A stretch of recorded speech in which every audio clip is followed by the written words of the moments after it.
Let me begin today's episode with the moment that almost every Indian student and young professional has lived through. The result is out, the email has arrived, the interview call never came back. The rank is nowhere close to the cutoff, or maybe you gave your heart and soul to something and still failed. You sit quietly, staring at the wall. Your phone buzzes, but you don't want to reply. Your parent asks, "What happened?" And for the first time in a long time, you don't know what to say. In that moment, it feels like everything has ended. But here's the truth: no one teaches us in school. A setback is not the end of your story, it's a pause. Sometimes painful, sometimes humiliating, but very often necessary. So today's episode is not about pretending failure doesn't hurt. It does. This episode is about learning how to bounce back, rebuild yourself, and return stronger, not just in marks or salary, but in confidence, clarity, and character.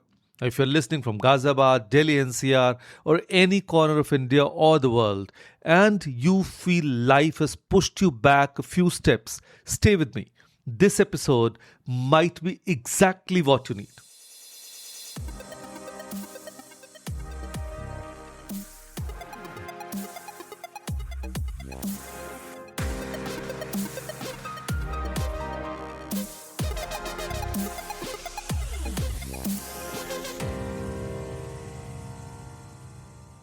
Hi, I'm Kapeel Gupta, career coach, life mentor, and founder of Study Abroad Academy. I'm on a mission to help 100,000 high school students break free from confusion, fear, and self doubt and step into global classrooms, powerful careers, and a life they love. Now, this isn't just about studying abroad, it's about building clarity, confidence, and character.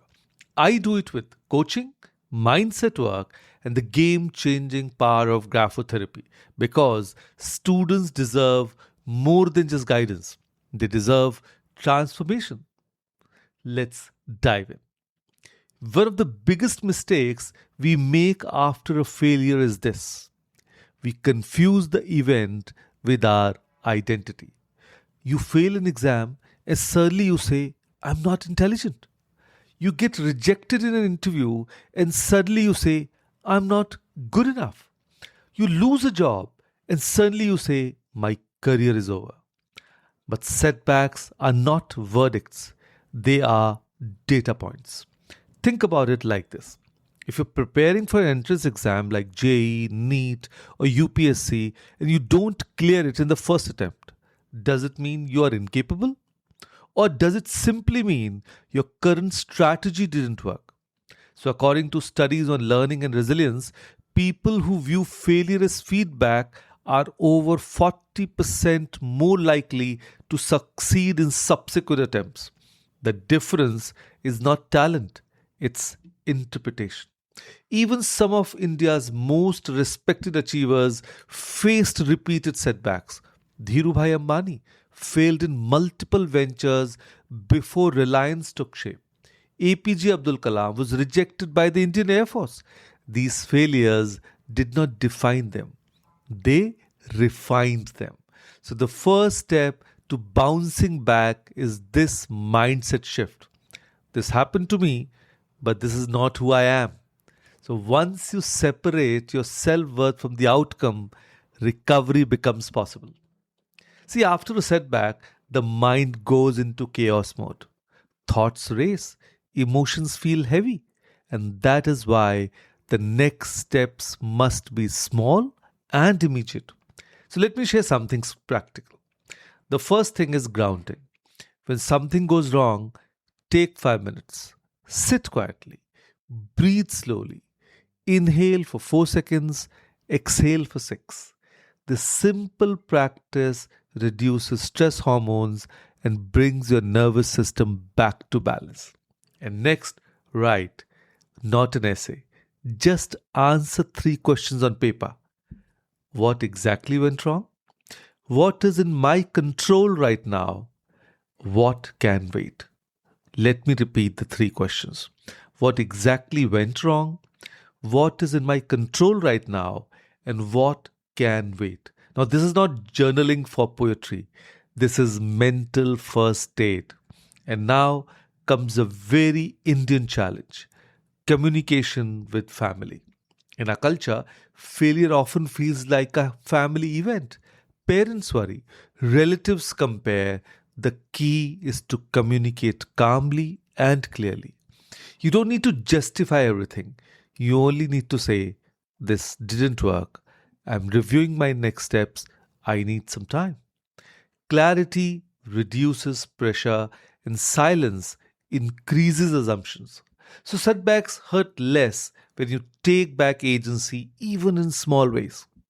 See, once the emotional dust settles, the most powerful thing you can do is rebuild skills. A setback usually exposes a gap, not a lack of potential. Maybe your interview didn't go well because of communication skills. Or maybe your exam score was low because your basics were weak. Or maybe your job didn't grow because your skills became outdated. India's job market is changing fast. According to NASACOM reports, skill based roles are growing much faster than degree based roles. This means your comeback does not require a full reset, it requires targeted upskilling. Think a 30-day sprint. Pick one skill, dedicate 45 minutes a day, learn, practice, apply. Use affordable Indian platforms. Build small projects. Share progress on LinkedIn, not to impress, but to stay accountable. Many professionals who faced layoffs during the pandemic bounced back stronger because they used the downtime wisely.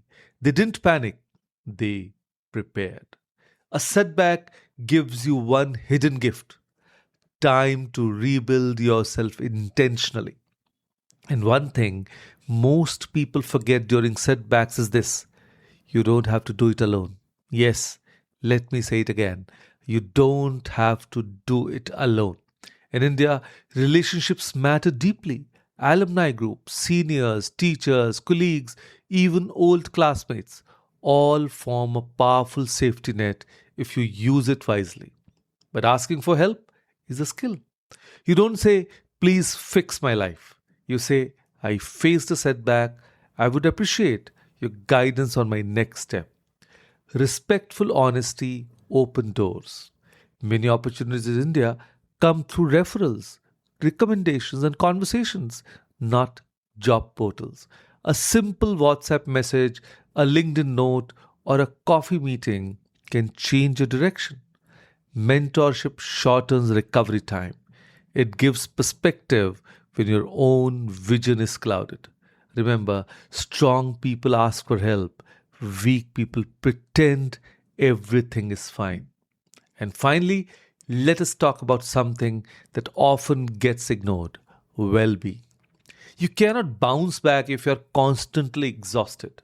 Sleep is not laziness, it is recovery. Movement is not optional, it is medicine. And boundaries are not selfish, they are survival tools. See, Indian youth face intense comparison pressure. Marks, packages, marriages, milestones, social media adds fuel to this fire. The solution is not withdrawal from ambition, but balance. Set realistic goals. Measure progress weekly, not daily. Celebrate effort, not just outcomes. Resilience is built when you treat yourself with the same compassion you would offer a close friend. A strong career is built on a healthy mind. So let me leave you with this thought. Every successful person you admire has a chapter they don't post about, a chapter of rejection, delay, doubt. Your setback does not make you weak, it makes you human.